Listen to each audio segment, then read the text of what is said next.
নমস্কার বন্ধুরা, আমি সঞ্চয়িতা আবার চলে এসেছি আরেকটা স্মৃতির পাতা নিয়ে। তবে এটা বহুদিন আগের ভিডিও।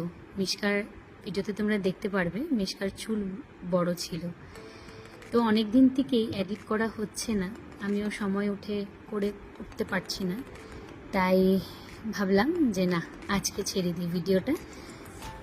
আমরা অ্যাকচুয়ালি বেরিয়েছিলাম পেঁপে খুঁজতে। গল্পটা কি অদ্ভুত না? হ্যাঁ, আমার শাশুড়ি মা বলেছে পাকা পেঁপে খাবে, সবাই খাওয়াটা খুব দরকার।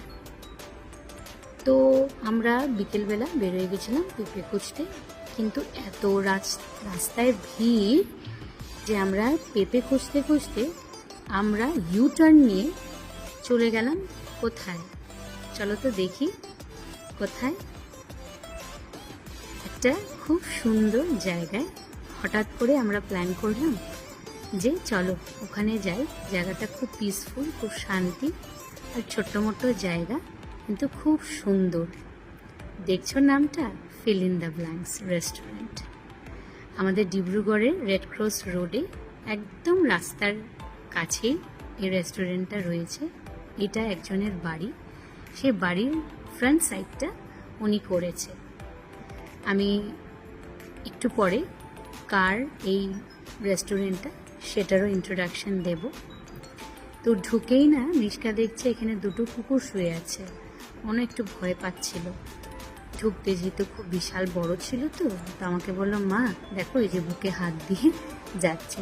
কি যে নাটক করে না আমার মেয়েটা। ঢুকতে ঢুকতে আমি ওকে অনেক জিনিস দেখাচ্ছি, যেহেতু মিশকার প্রথমবার ছিল এই রেস্টুরেন্টটাতে। আমি আর রাজ আগে এসেছি, মিশকা আসেনি।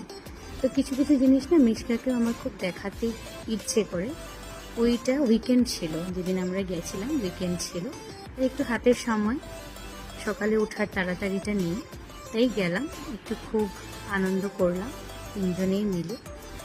আর জানো তো, এই প্ল্যানিংটা না একদম হঠাৎ হয়েছে। তো বাবা মেয়ে ওরা কী করলো, খাওয়া অর্ডার দিতে দিতে আমি 4-5টা ঘুরে তোমাদেরকে দেখাই। এই দেখো কি অদ্ভুত না, দূরের থেকে দেখলে না যা ভয় লাগে, মিশকা এখনও দেখেনি, দেখলে খুব ভয় পাবে। আর দেখো বাইরে একটা খুব সুন্দর সিটিং এরিয়া করেছে ওরা, ওখানে বসেও তোমরা কিন্তু খেতে পারবে। আর পুরোটা এত সুন্দরভাবে ডেকোরেট করা। তাহলে বলি, এই যে এটার ওনার একজন ভদ্র মহিলা, তার এক ছেলে এক মেয়ে, এটাকে পুরো ওরা রিনোভেট করে ওদেরই থিম ওয়াইজ পছন্দ মতন ওরা মাকে